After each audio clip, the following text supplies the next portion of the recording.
Hello. Happy Thursday. It's my Wednesday, 7 p.m. And I've had kind of a long day already today. I had a meeting for a prospective project. And then I came home, filmed my videos. Well, I took a shower and then I filmed my videos. Actually did my hair today. Did some laundry. I'm getting ready to go to the laundromat. Can you believe we still do not have a dryer? It has been like a year now. And yes, we have the money for a dryer. It's not that we can't afford to get a dryer. We just are so lazy, and like every weekend, we forget to go look. So that's one of my goals for the next, I don't know when, this weekend. It's not gonna happen this weekend, I already know that. It's just, I don't care. Like, Alex lets his laundry pile up, and then he goes and does it all at one time. And like, I really, like, I wear my jeans like, 4 times or something. Like, I used to wear them once and wash them, but I'm not like that anymore. Like, I wear them like 4 or 5 times. And so really, my laundry basket, if you look at this, it's all just t-shirts. It's like, just t-shirts. I mean, it's like 30 t-shirts, but like 30 t-shirts is like a basket. It's like, it's not even that big. So, yeah. Because every day I wear like jeans or jean shorts and t-shirts. And so I washed a pair of jeans and a pair of jean shorts in here. And I did laundry like a week and a half ago. And then I'll have a pair of blue shorts in here because I wear these blue shorts too. So, anyway. I used to always have like a load of wash going at any given time. Now, I will tell you the thing that we need to do is and I'll probably do it this weekend, is a load of like sheets and towels, because we're like behind on that. Now, we do go through towels. Like, we use a towel once and that's it. Well, I won't. Like, I'll use a towel like once or twice, and like I'll use like a beach towel for the pool a couple times. But like Alex, like, uses the towel and then like throws it into the dirty pile. And I'm like, you could have used that towel tomorrow too, just hang it over the shower rack or, whatever. So, yeah, that's been my day. And then I have a meeting I'm going to tonight. It's a sister meeting to my home group meeting. And then I am gonna do a YouNow stream later tonight. So it's been a good day. It's been a calm day. And I am, yesterday, I don't know if I really talked about this in the vlog, but we went to Denny's and I totally just screwed my diet. I stuck to being a vegetarian, so I'm proud of myself for that, but I had like a grilled cheese, like a big grilled cheese, and then like, and I, like, with ranch, I dipped it in ranch. It just was bad. It just was, and I had french fries and onion rings, and I was so full, and I looked at Tanya and I said, I'm so upset with myself, but I didn't feel really, like, too remorseful about it. Like, I wasn't proud of myself, but I definitely wasn't, like, I didn't feel like it was the worst thing in the entire world, like, I was pretty forgiving of myself. And so, this light is like so sketch because like both lanes go forward or turn. But I'm back on my diet today. I just had my dinner while watching Dance Moms. I bawled my eyes out watching Abby say goodbye to all the girls. I know people don't like Abby Lee Miller, but I mean, I've watched her since like season 1. So, and I also watched her interview last week of before she went to prison. But and I had 2 Morningstar burgers, some hummus, and this mango salsa that's like 0 calories, and with these whole grain pita chips, and then I had like 2 pieces of mango and a banana, and that was my dinner, and I'm full, but I feel really good, like, and I also don't know how much of it, is about like the drinking water, because I still haven't had soda. And so what is that? 9 days today without any soda. But I feel like a lot better. It's like almost kind of like, it's hard to explain how I feel. It's like, I wouldn't say lightheaded, because like I don't feel like dizzy, like I'm gonna pass out, but clear-headed almost, that the only way I can almost kind of describe it is lightheaded. So clear-headed, but almost kind of like a little high, like giddy, like like that's how I, like, good, like I feel physically really good, and I haven't felt like that in, you know, such a long time. And I think because I just eat such horrible shit. And so that was my thing today. I was like, okay, you screwed it up at Denny's last night. Forgive yourself, move on, get right back on the diet. You can do this. And I think that that is one trick about eating healthy instead of just, I'm here to lose weight. Does that make sense? Because, like, if I just think about it from, like, a losing weight point of view, oh my God, I can't reach over there. If I just do it from a, you guys are like, what are you doing? I'm trying to find change for the machines. If I do it from just a losing weight point of view, then I'm like, well, you didn't do this, and you didn't do that, and you should beat yourself up about it, and I'm not gonna feel bad about it. I'm just not. You know what I mean? Look, I'm in it for the long haul. Who has got all these toothpicks over here? I don't use toothpicks. Must be my husband. Is there not even a quarter in here? Oh, if I have to go get money out of the bank machine so that I can...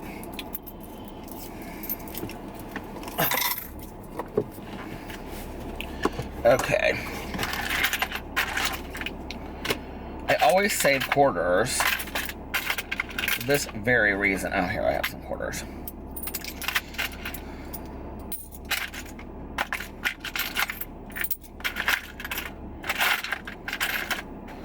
Tanya always pitches her change way into the bottom of my thing. Do I not even have a dollar bill? Dollar bill now. How much is this? Not much, but it'll be enough.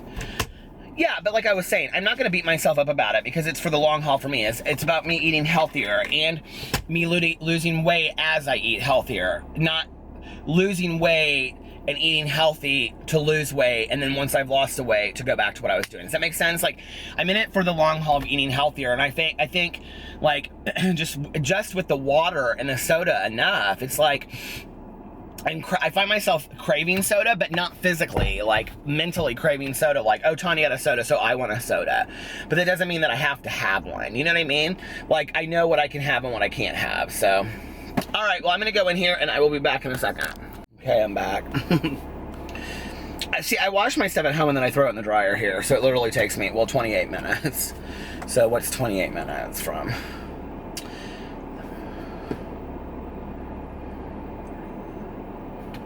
So 39.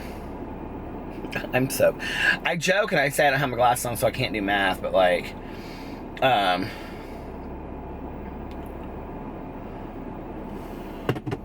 my God. Alex is texting me about his dinner. He's at that diet dinner he's doing. He's like, he's not real jiving on the meals. That's the thing, is I can eat what I want to eat because I'm eating this vegetarian thing. A lot of people have been saying to me they think that I eat a lot of fruit, but I've been eating a lot of vegetables too. The thing is that, like, I feel so good from eating fruit. I don't know. The fruit and the vegetable stuff. There's always something very, very homey about the laundromat to me. I don't know what it is.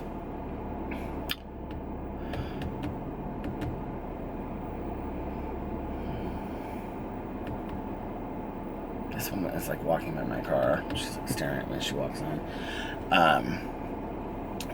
Why is it always so, there's always like a TV on in the background? Reminds me of like being at home in the kitchen, like before, you know, dinner on a Wednesday night, like tonight. My mom's cooking and I'm doing my homework and I'm watching, you know, Roseanne or something. That's what it kind of reminds me of. Why does the laundromat remind me of that? The one thing I love about it is, like, if you go to the laundromat, you'll know what I'm talking about. Even though it's expensive, if you save it up and you go like once a month or once every 2 weeks or whatever, like when you go, you literally bump out all your laundry in like an hour. It's like you're done, you fold it, you take it home, it's done. Like, whereas you can make laundry last forever. You guys are like, why are you talking about this? I don't know, it's total tomfoolery. But anyway, The laundromat tonight is totally dead here. There's like nobody here. There's like 2 people in there. One was eating this large Rice Krispie treat, and the other one was folding their laundry. And this is a really nice laundromat. Do you guys remember those laundry and tan places? Do those still exist? Laundry and tan? The laundry and tan connection. So see, like, I'm just giddy. I'm like in a good mood. Like I have just felt so clear-headed the last couple days. I don't know what it is. I also do, and I said this yesterday, like my face looks a little red today, but I've been driving around with the sunroof open. I feel like it's kind of like clearing out the bags underneath my head from drinking all the water. Like I do feel like the water is like clearing up my skin a little bit, which is what those reports say. I don't know. I'm thinking about getting another pair of these Key sunglasses. A lot of people comment on them. I like them. Do you guys like them? You're supposed to wear them like real down low like that, but I'm not that bougie. Anyway. Drop off service available. I feel like that's so lazy to drop off your laundry at the laundromat. Does somebody do that? If you do that out there, can you let me know why?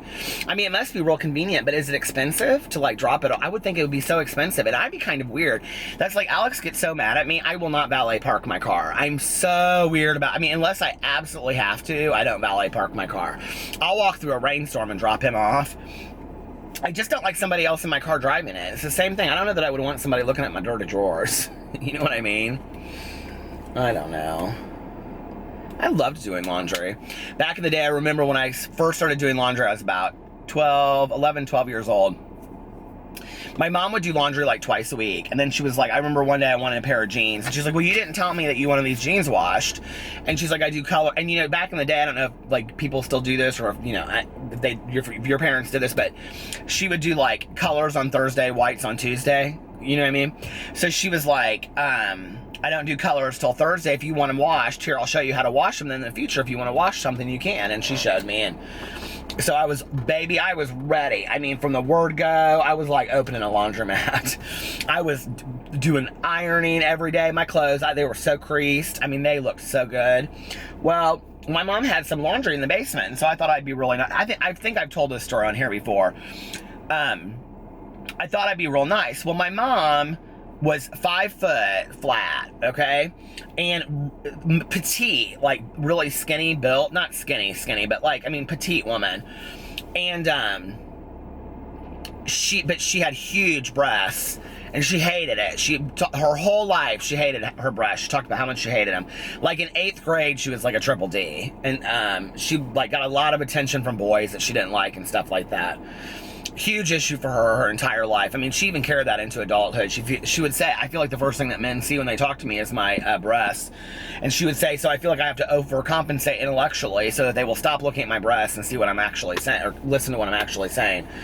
And I've told a lot of stories on here before about the guys that were peeping in my mom's window, and I'll tell that again sometime, and how it kind of just like made my mother a woman's activist because of, you know, generationally. Well, I don't even think it's generational. I think we still have some kind of people in the world that still look at things like that. That, you know, if you wear a tight shirt down the street, you're asking for what you get. That's so disgusting to me. But that it's disgusting to me that people would think that way. I want to make that very clear. That if you wear a tight shirt to show off your breasts because you're proud of what you have, that gives men the right to ogle over you. It's bullshit.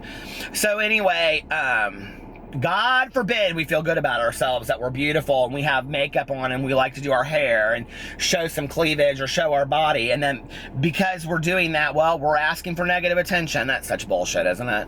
But anyway, and that happened to my mom when she was younger. She got a lot of negative attention for that. Boys peeping in her hotel or in her bedroom windows and all kinds of stuff.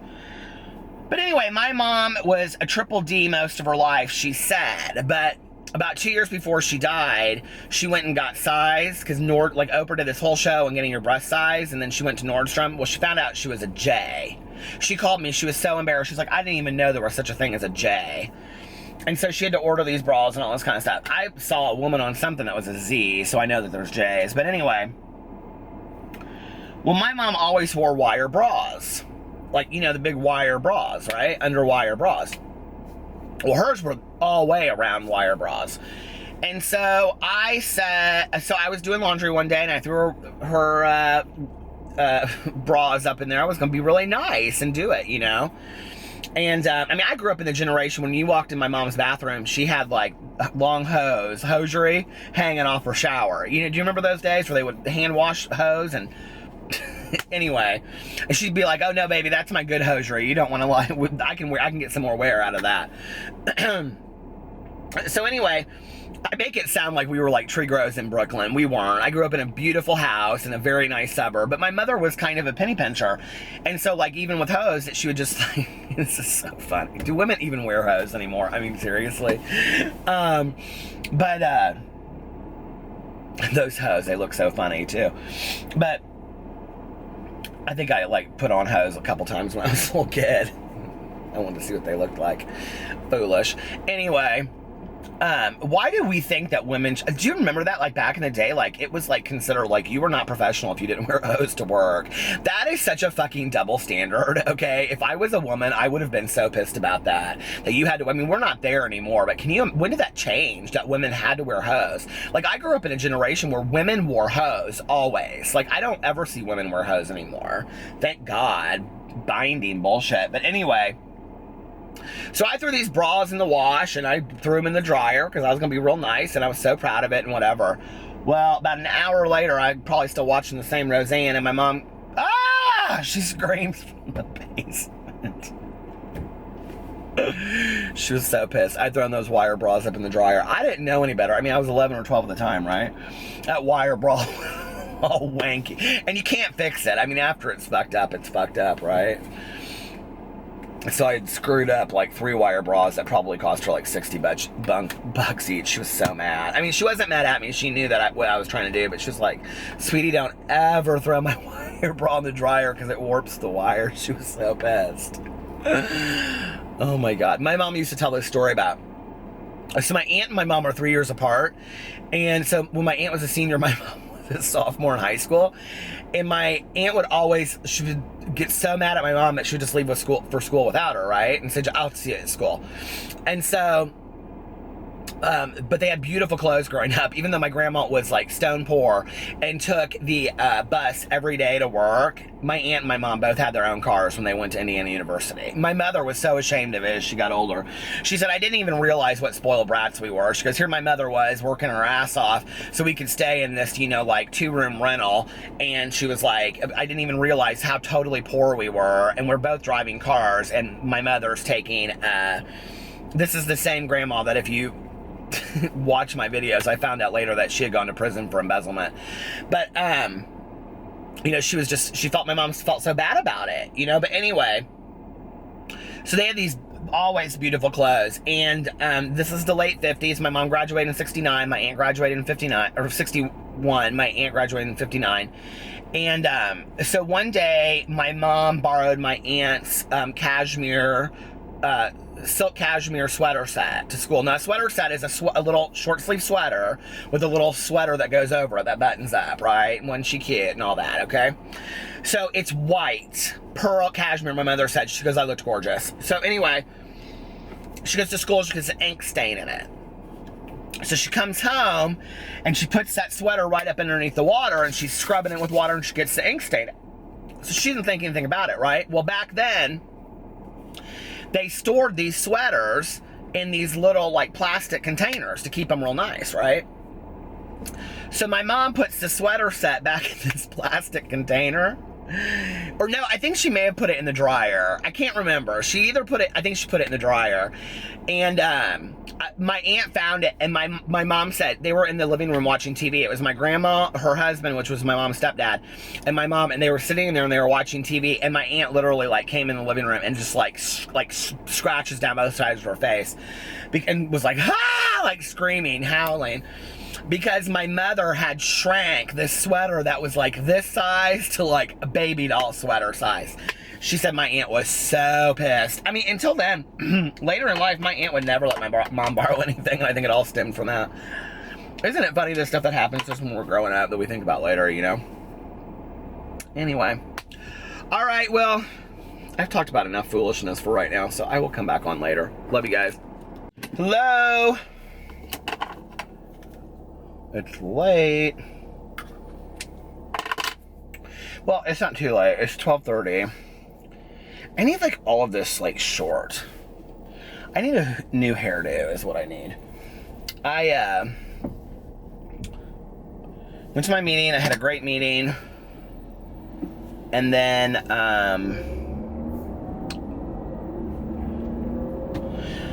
came home and did a live stream. Alex is like into the show. It's something on Netflix called like Old Friends from College or something. Do you guys know what I'm talking about? He's real into it. So anyway, so I did a live stream for an hour. And if you watch my channel regularly, on Friday night, I am doing a super long Peter's Big Pajama Party starting between 7:30 and 8. I need a new battery for this thing so bad. Starting between 7:30 and 8 on Eastern Standard Time. And I'm going to go like 3 or 4 hours. I may go longer. I may go like 5, 7 hours. Just depends. I'm going to see how long I can go. We'll take a break every hour. It'll be fun. I'm real excited, and I just can't hide it. I know. I want you. This girl's just like walking down the street. Oh, she's like waving at me. Hey, girl. It's like 12:30 at night. She's like walking down the street, looking at her phone. Apparently, it was a phone call. Do you ever like? Here's what this game I used to play called Instant History. Have I talked about this on here before? My friend Kim and I in college, well, I think it was actually her game first, and then she taught it to me. But you just sit somewhere and you like watch people, and then like you like pick somebody out and you go her, right? And then the other person has to come up with like an instant history, like a name and like, you know, like what they do. And like you say, hey, her name is LaDonna Jefferson, and she's from Shreveport, Louisiana originally, but now she lives in Kokomo, Indiana. But her husband and her kids drive her crazy, so she works in Indianapolis because she likes the long commutes. And she's naturally curly hair. That's her hair. It's not a perm. And then let's see what else. She has a sister whose name is, if her name is LaDonna, her sister's name is LaFonda. And LaFonda and LaDonna are exactly 11 months apart. And they grew up, and they didn't even know that they were sisters until they were 11 years old. And they were born on the 11th of November. And this would actually be a good book, wouldn't it? And then, oh my good, Judy Tanya's calling me. Hold on. Hello?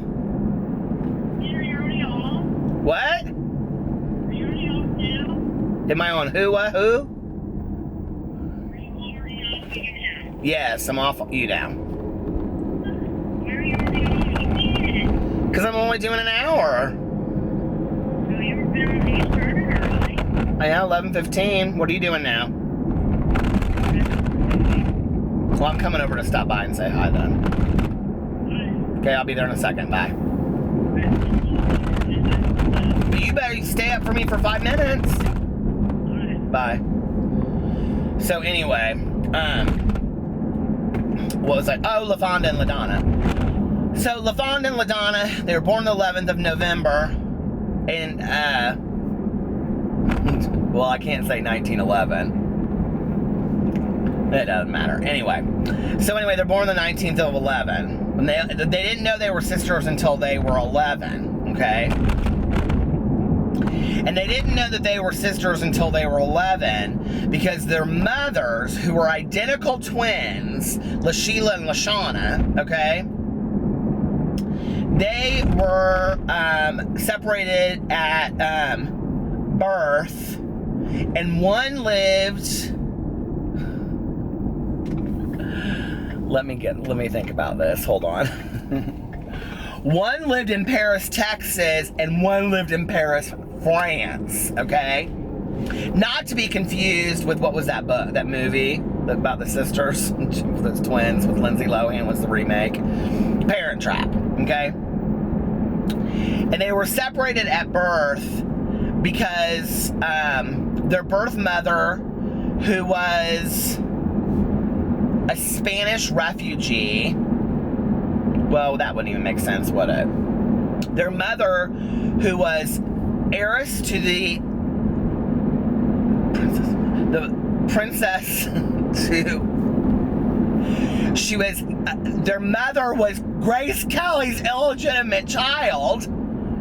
Grace Kelly, Princess Grace of Monaco. So she ran off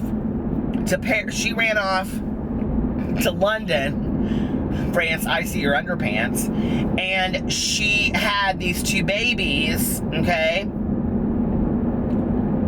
Lashana and Lashila. She had these two babies with the prince who was in line to be king of England, okay? But nobody knew who this person was. And so then, like, it's not like a famous prince, not like Prince Charles or Prince William or something like that, right? So none of those, Prince Charles or Prince William. No, it was Prince Charles, okay? She was pregnant with Prince Charles' baby. Do you see how much fun we used to have with this, especially when we would drink?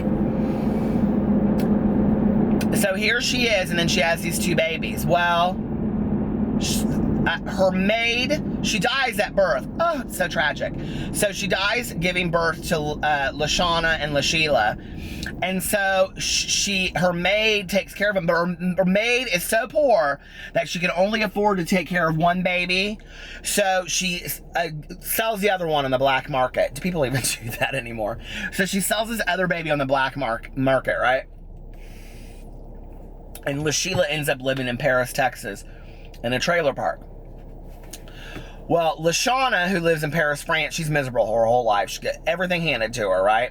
Because her mom, that was a maid, ends up marrying this guy. It doesn't matter who he is. We'll just call him Bryce. Anyway, so Bryce is rich and owns this French fry company. He owns a French fry company. They invented French fries. But they're miserable because Lashila it has everything handed to her. And you know when you have everything handed to her, your life's just miserable. Where Lashana, her mom, her single mom, Frederica, she has to work 3 jobs. Can you even imagine? One at the post office, and she hates it. She's a surly postmatress. So, LaDonna, so then, I've lost my story. But basically, this is how you play instant history, okay?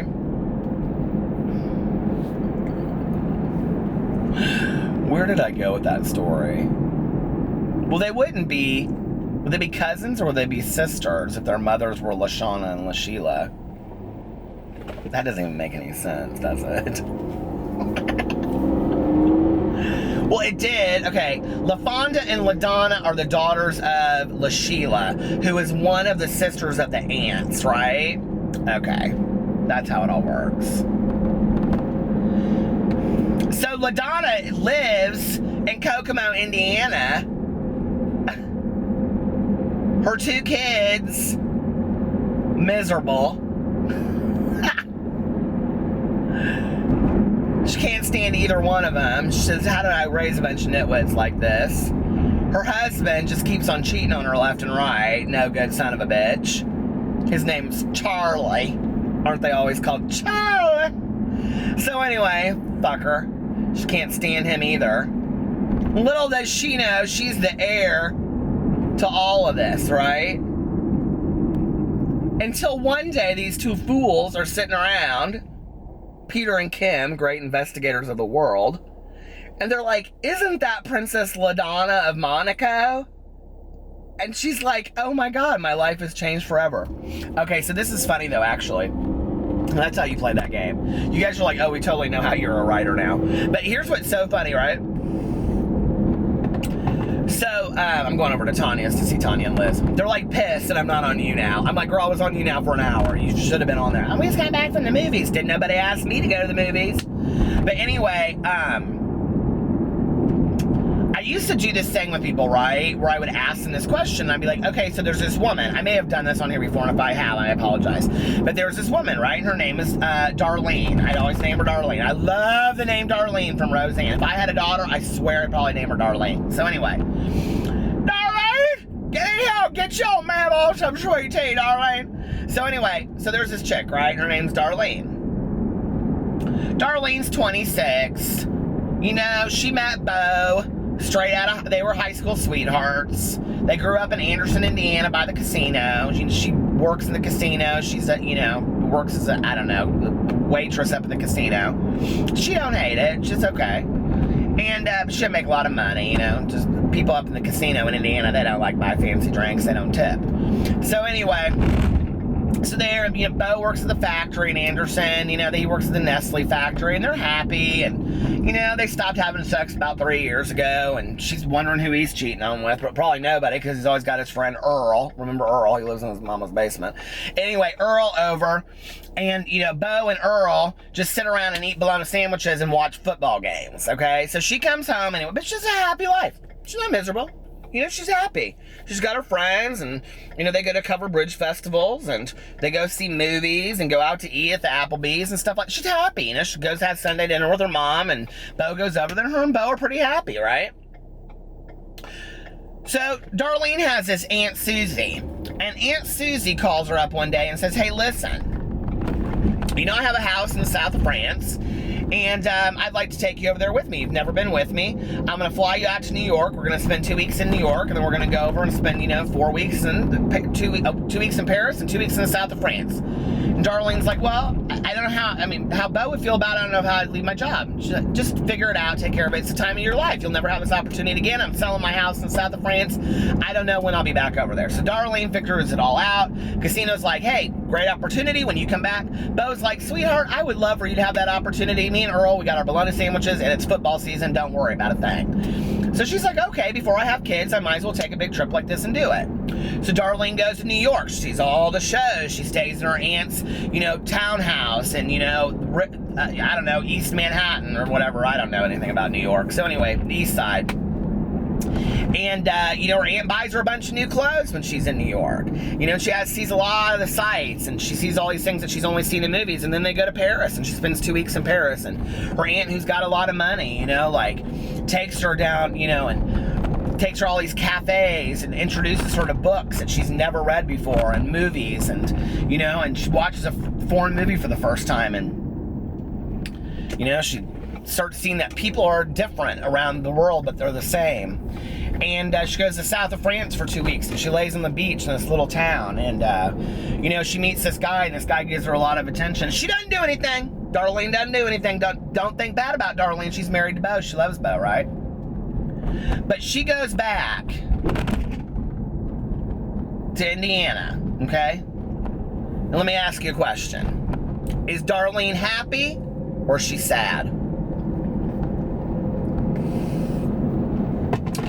Now I'm going to let you think about that and put that in the comment section below. It's all perspective, okay? There's no right answer. But the answer to that question actually says a lot more about you than it does about Darlene. It really says a lot about who you are and where you're at in your life. Me, today, if I was Darlene, I think Darlene's probably pretty happy coming home to Bo and working at the casino. She doesn't need for a whole lot. She had a great experience of her life. She's real happy, She saw some other parts of the world. There are other people. It's just not enough. She wants to see more. You got to figure out who you are, Neither one's right. Neither one's wrong. Neither one's good. Neither one's bad. But I think it's interesting to ask that question, about the world. Like, where are you at in the world? And I got real riled up telling that story about LaDonna and LaFonda. True story. Back in the day, I had like 2 mothers of patients. Those were their names. But anyway, and I have since then met like 3 LaDonnas and 3 LaFondas. It's so funny because those are like names you would never guess, right? But it's perspective. I think it's like when you see other things, are you okay with your own existence? Some of us don't want a lot. Some of us just like the simple life. I'm definitely attracted to the simple life. The simple life is, I love driving around in a car and, getting fountain cokes, which I haven't had in 9 days, but I'm about to die. I love driving around in, my car and listening to audiobooks and getting fountain cokes and going to sleep with my pups and my husband. Like, that makes me happier than anything, But I think a lot of us have that life, and we don't have gratitude for what we have, you know? When there's a lot of people out there that having a dinner at night with your family, or even by yourself watching a TV show, being with your dogs or your cat, or, you know, having a job, like, to some people that don't have anything or have a lot less, that's Paris to Darlene, you know? You have to know who, you have to, like, be happy about what you have.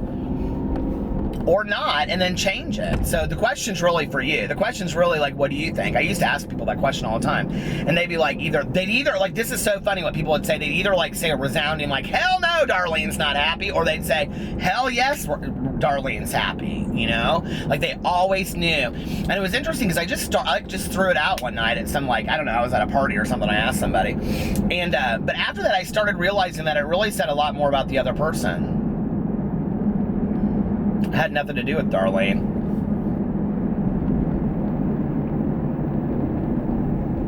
Make for a good book, though, wouldn't it? I love to just come up with ideas for books. I'm not as good about writing them. God, I love to write, but I just love coming up with ideas more. Do you see how, like, entertained I get by that? It's so much fun for me. How long have I been doing this now? 16 minutes and 27 seconds. This one's going to be a little bit shorter tonight, because I'm going to stop by Tanya's and sit there and talk to Liz for a while, because I haven't got to talk to Liz. She's got her wedding this weekend, and then Monday and Tuesday, and then she leaves on Wednesday. So I don't know how much I'll get to see her before she goes back. So I want to hang out with her for a second. I wonder what movie they went and saw. Probably, like, is Beauty and the Beast still out? Tanya's been dying to go see that movie.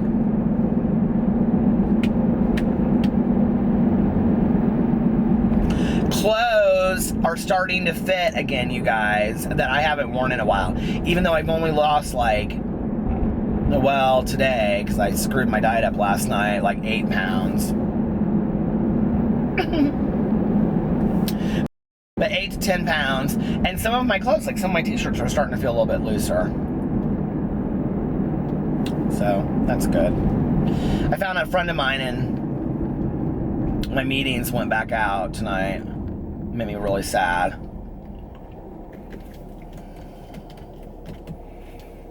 And I texted him, and he was like, I'm okay.